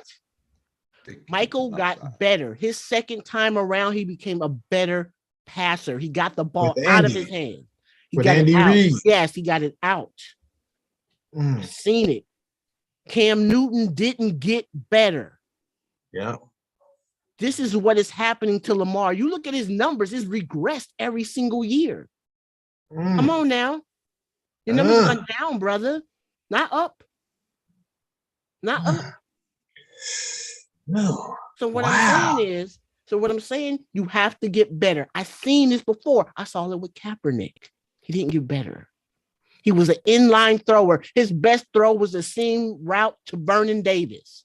The best ball he could throw. In between the tight end, inside of the safety and over the head of the linebacker. Right now, Lamar, that's what you throw. That's what you throw. His favorite target. Okay. The most I've seen him is a post fade out to your tight end, not to your wideout, my man. You scramble and you do some of that shit and it'll get there. But no, I need to see it come out 1, 2, 3 out, 1, 2, 3, 4 out. So that's my 3 minutes of funk is you have to get better. You have to get your game better. And if you want to talk about somebody who runs and who got better as a passer, and I give you Steve Young. Steve Young coming out of BYU was known for his legs and be able to make a play on the run. And this is why he did not come right out. They gave him a lot of money to go play over there in the USFL. But there was questions about Steve Young and his ability to play as a quarterback all those years in Tampa. They was like, I don't know. Yeah. I don't know. But they brought him over to San Francisco. He started throwing that ball. He threw it to Jerry Rice. So don't tell me you cannot get better. I need to see Lamar get better. Josh Allen and those cats can throw the rock to the outside. You, sir, have not shown you can do it consistently. So, yeah, if I'm sitting up in Baltimore, I don't know if I want to give you $50 million. I don't know. Yeah. I just don't know. I might give you 35. I might give you 40. But I don't think I'm giving you 50. Well, they offered him Josh Allen money. They offered him the same contract. Yeah, well, so what he think? He think he getting Deshaun money then. He think he getting Deshaun, Aaron Rodgers money. That's what he wants. Okay, and the only reason why Deshaun got that is because the Browns are desperate. It ain't because he that dude. For a fact. It ain't because he's that dude. It's because they were desperate. For a fact. Desperate teams do desperate things. A little desperate, but he's I got he's a quick, good dude. quick question though. Those teams those quarterbacks you just named, like you said Steve Young was throwing Jerry Rice, Josh Allen, obviously, Stephon Diggs, John Watson even had DeAndre Hopkins. Who the hell Lamar got besides Mark Andrews? Nobody. I mean, you had Hollywood. I bet you Hollywood go do the thing. I bet you go do it with Kyler. I bet you Hollywood can't go across the middle. Right, I bet you have better numbers than I bet you. Let's put a wager right now. You're not putting Hollywood in the same conversation. We just make a wager right now. I bet you have better numbers. And Jerry Rice. No, I'm not saying that. I'm not stretching it there, but I just put money right now that he has better numbers than he had with Lamar. Hollywood is going to fill in the role that Christian Kirk had. Now going to Arizona, he's going to an offensive system. Yeah. Whereas the Ravens, they're like, we want to run the ball and play defense. Why is that? Because they're tailor-made to their quarterback. They was doing that with Trent Dilfer. What you mean? No, they wasn't. Come on. Yes, they was. Steve Smith. Yes, they was. They had Jamal Williams. They was doing that with Flacco too, though. Yeah. They was a running team, but don't act like Joe Flacco couldn't get out to Steve Smith and them cats. Come on now, don't be that disrespectful. We can throw a ball. He could, but I'm saying he'd still be there. But they was Harold on the run, though. Run the rock. That's their philosophy. That's the Ravens MO. All right, let's keep it pushing, y'all. We can go on that. We can go. That's my 3 minutes of fun. I can't wait till my 3 minutes of fun. At the end of the day, get better, Lamar. That's all. Okay, I got you. Raider Mike, give me 3. Well, okay. I'm not even going to go too deep into that, but Lamar Jackson, go get your money. Don't take a nickel short in what you want. I agree with some of the things Raider lady was saying, but I beg to differ because when he was at Louisville, the man could hit the wide receiver. I want your 3 minutes of phone. Oh, you want this is part that but the thing was, my thing, are we talking about the Douglas lady that the Raiders just hired the first, the black president, but president. But I've always been on the thing about Lamar Jackson, about him not just betting on himself and not getting an agent, because at the end of the day, I still say he can make some of those throws. Like you said, Young, it's the system. That is a system that they have been running. That's been a system for the last 15 or 20 years that the Ravens been running with, and that's with every quarterback they have. So I don't think it's a point. He can throw the ball outside. He can run. We know he's fabulous running the ball. But if he was at Louisville, he was able to throw to the outside. He's hitting the wide receivers at Louisville. Why can't he hit it there? This is a whole different system, a whole different program. The man was throwing the ball better in college than when he got to the pros. They changed his style to fit their offensive system because they want to run the ball. And who's the better runner in their whole offense? It's Lamar Jackson. He's better than all the running backs. He's the most feared in the running game. You got to freaking plan for that. You don't plan for that, you're going to get killed. You know what I'm saying? You're going to get killed by the Ravens. I don't even lie. I mean, I respect the Ravens. Opening night, they kept I could tell you like this. I got a lot of faith in Lamar Jackson. I do really think that he will be able to make those throws with better wide receivers. He ain't had nobody. Go out and get some good wide receivers, and then let's talk about it. Okay? Go out and get a proven wide receiver. Like, he can't get like the Grizzly Devontae Adams or nothing, but we already got him. So he needs to go out and get a good wide receiver that's proven. And then I think we'll be able to come back to this conversation again. And you're going to say, yeah, you was right. It's just, they got tight ends. They got double tights. They got tight ends to throw to. I don't blame them. Mark Andrews is better than all the wide receivers. Why not throw him the ball? I mean, come on. Would you stop throwing on the ball if nobody could cover him? I mean, let's keep it real. Let's keep it 100. Keep it 100. I don't give a damn how you win the game. And just like Cam Newton. Now let's get to Cam Newton. They said Cam Newton lost it. Cam Newton got the hell beat up. And I hated to see that. I hated that Cam got beat like that. I love Cam Newton as a quarterback. I thought he was Superman when he was doing this. You know what I'm saying? Couldn't nobody tell that man nothing. He had the swag. He could throw the ball to any place. He could make the 20-yard out throw. He had a rifle arm. Cam just got the hell beat up out of him. They beat him up and they spit him out. You know what I'm saying? They just threw him out like they threw him out the back of a damn turnip truck or something. And that's the thing that hurt. But they just think all black quarterbacks, oh, he's so big, oh, he can't be hurt. Against Denver, he got hit under the chin in the game. Damn near knocked the man out if he wasn't so big, right? Where was the penalty at for that? They didn't even call a penalty. He damn near got knocked out. Just because he's 6'6", muscle bound, and 250 pounds, bigger than all the linebackers. When me and Nina went to that game, I took Nina to the game. She said, "Who is that? The linebacker?" I said, "That's the quarterback." What I'm trying to say is Cam Newton, when he was healthy, he was one of the best because he won a league MVP, took his team to the Super Bowl. Offensive line failed him that game. That's why Denver won that game. Peyton Manning, I love Peyton Manning, but he was hanging on on a thin thread, and you know that, Greg.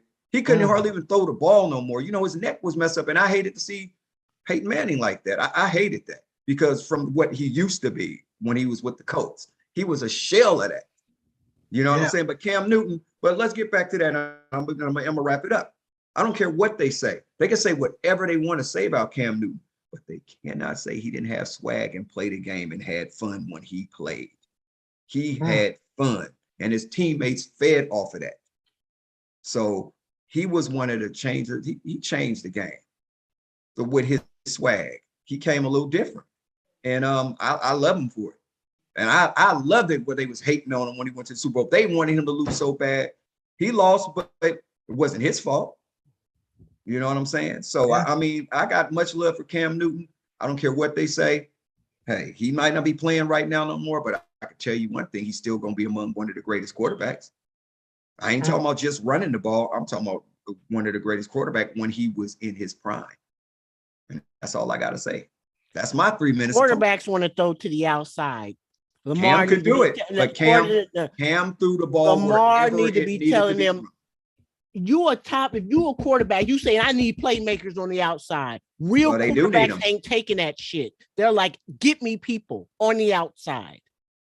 Well, Bateman might be good. Now, Bateman can develop. Saying. They want to make plays on the outside. Yeah, great Bateman might be that dude throwing that ball on the outside. Who is it? That's what they want to be known for.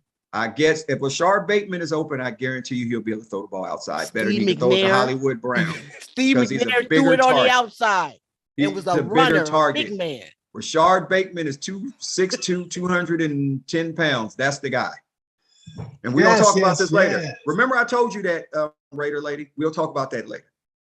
Okay. I love it. I think mine's going to be a little shorter than you guys, man. I'm just going to talk about I'm just going to mention some names, you know what I'm saying? And then you guys can tell me what do they all have in common. I'll say Evander Holyfield, Deuce McAllister, Raleigh Fingers, Johnny Unitas, Lenny Dykstra. Let's see, who else we got here? Travis Henry. Let's see, I'm going to go Lawrence Taylor. Dorothy Hamill, a lot of famous people, right? Leon Spinks.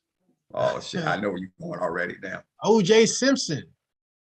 You know what I mean? Cheryl Swoops. We spreading it out. We got WNBA, we got boxing, we got NFL, Dennis Rodman, John Daly, the golfer. Oh, gee, you like soccer, don't you? Diego Maradona. Hey, all right. I might know what you're talking about now. Hold on, wait a minute. Mike Tyson. Who else? Vince Young. Yeah, he throw him in there.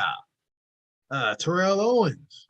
So for me mentioning those names, what do you think? That's a whole lot of damn names. Yeah, what do all those people have in common? I have no idea. Well, I could tell you what I don't really have. I don't know if they couldn't be performance enhancement drugs. No. Unless I know Lawrence Taylor I know Lawrence Taylor sniffed the drugs. I know Diego Maradona scored a goal and went to go score a line. Lenny Dykstra. Lenny Dykstra did the steroids a little bit. Yeah. He did a few little drugs. I don't know. I mean, they always on drugs or something. Well, they all got something else. Well, they don't all have drugs in common. But what they do have in common is they all file for bankruptcy. You know what I'm saying? Pro athletes who supposedly went broke, after they played. And for my 3 minutes of funk, my whole thing is, man, you know what? I stopped getting to the point where I want, I want a player to do, if you have your favorite team, you want a player to continue to play for that team and maybe sacrifice a little for that team or whatever, for the betterment team or whatever. When it boils down to it, I'm like, man, we all human beings. We all have families. So we all need to do what the hell is the best for our family. So I'm like, I don't give a damn. Like right now, we got Durant going through his thing where he want to get traded to a better situation. You got Kyrie who wants to get to a better situation. But in the end, I'm like, I want all pro athletes to get their money. Get your damn money and manage your money. Have a good life beyond basketball.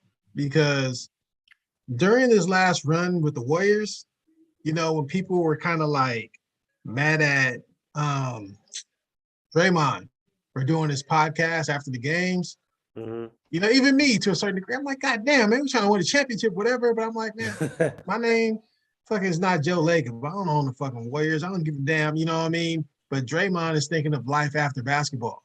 He signed a contract already with freaking Fox Sports. You know what I mean? And he's already got his little podcast situation set up. He's gonna be set after basketball. And I'm like, you know what? Tom Brady money? You get that Tom Brady? No, hell no. Nah, he ain't getting that. He ain't getting that.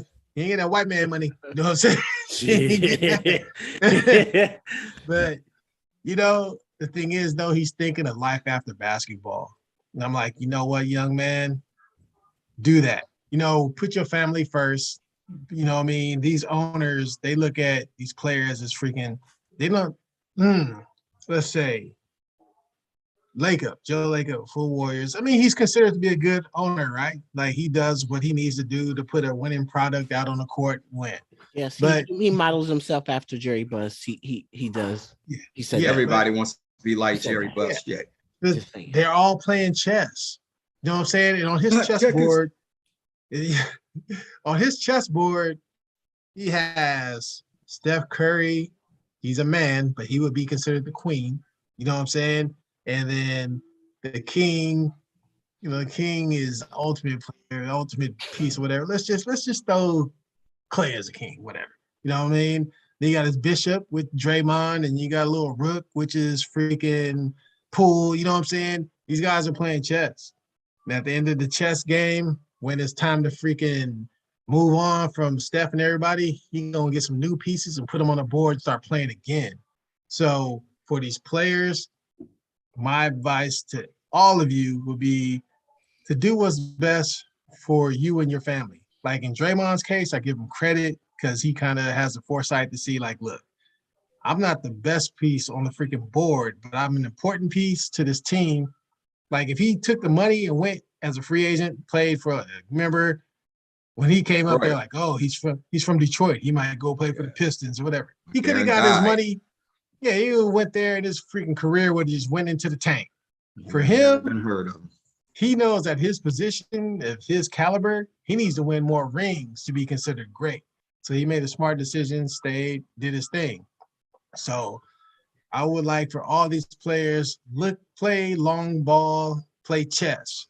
Whatever is best for you and your family in that situation, get that money. But remember, if you're a winner, you always get more money than if you chase it and go to a losing franchise and get that big payday.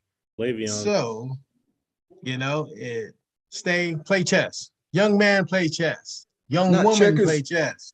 You know what I'm saying? That's my 3 minutes. Architect. Yeah, man. My 3 minutes is on a middle child. I'm talking LiAngelo Ball, man. Summer League just ended for the NBA. And he played on the Hornets Summer League team. His final stats, you know what I'm saying, it was on average, it was 6 points, 2 rebounds, and an assist. Shot 44% from the field, 18% from three. That's not great. It's not great at all. For someone who really kind of fucked himself when he got into that trouble in China.